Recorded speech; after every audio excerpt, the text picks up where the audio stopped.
Released in June 2017 for the PlayStation 4 and Xbox One, and developed by Cyanide Studio and published by Focus Home Interactive. It's Tour de France 2017. And for transparency, this game was sent to us in the form of a review code through a PR network.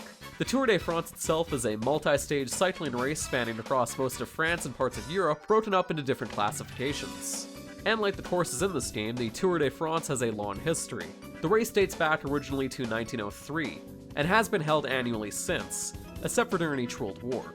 As for the video game, or the series, or more specifically the developers, Cyanide Studio, have been working on these games since 2001's Cycling Manager.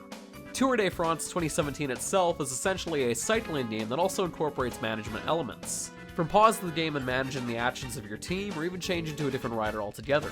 You can also fast forward through the races themselves, or even make a save file midway through the race and come back at a later date.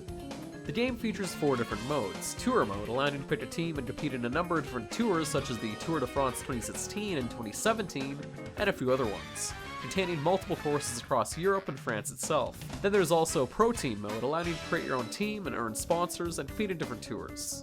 And then My Tour mode, which basically lets you create your own custom tour and pick select courses for it. And then finally, Challenge mode, which essentially can be summed up as a time attack mode, with various different time-based challenges on numerous courses to complete, and also features an online leaderboard.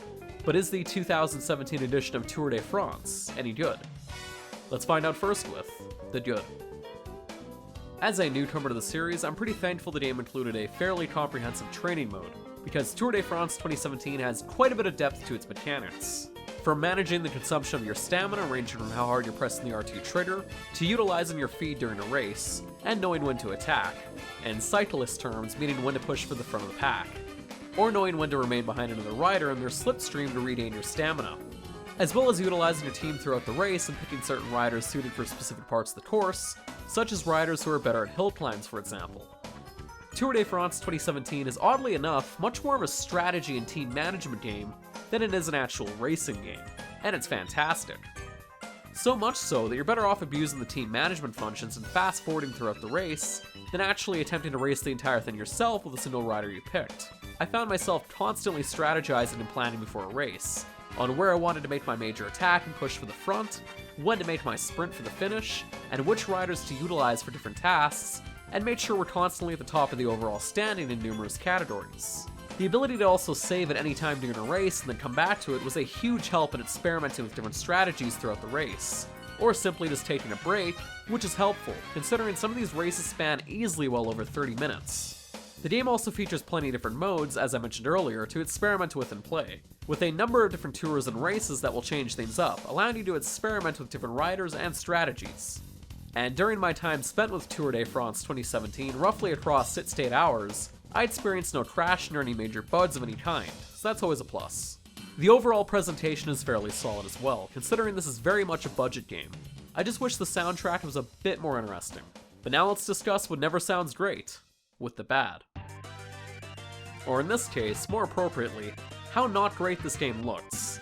Tour de France 2017 is a game that very much looks like it could run on previous gen systems, let alone be a PlayStation 4 game in 2017. From the poor textures across the game itself, to the animation work on the crowds, to all the character models for the cyclists looking identical, making the awards ceremony pretty awkward. The game also does have some really jarring graphical oddities as well, such as the wheels in the car up front completely vanishing if it gets too far away.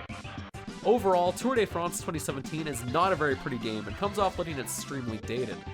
One other thing that disappointed me was the lack of being able to crash into my fellow cyclists. As shallow and dumb as it may sound, one of the few things I was honestly looking forward to when playing this was being able to crash and cause a pileup of bites. Within minutes of playing, it was one of the first things I attempted to do, only to witness this happen.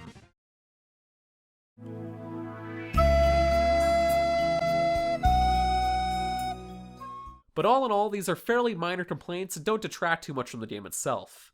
So let's move on to the opinion. Tour de France 2017 obviously isn't for everyone. It's a game definitely aimed towards cycling enthusiasts and fans of the previous games. But I'll admit, I went in with not much expectations and was surprised by the depth of the mechanics involved and strategy in managing your team. I just wish I could cause a crash or two, but I guess the developers wanted this to be a more serious sim-like experience. But with that said, they could have at least made it look a bit better. But now it's time for the rating. I give Tour de France 2017 a stained yellow jersey out of 10. If you enjoyed today's review, feel free to check out our other videos and subscribe for more. You can also follow us on Twitter, Instagram, and our Facebook page. And as always, thank you for watching.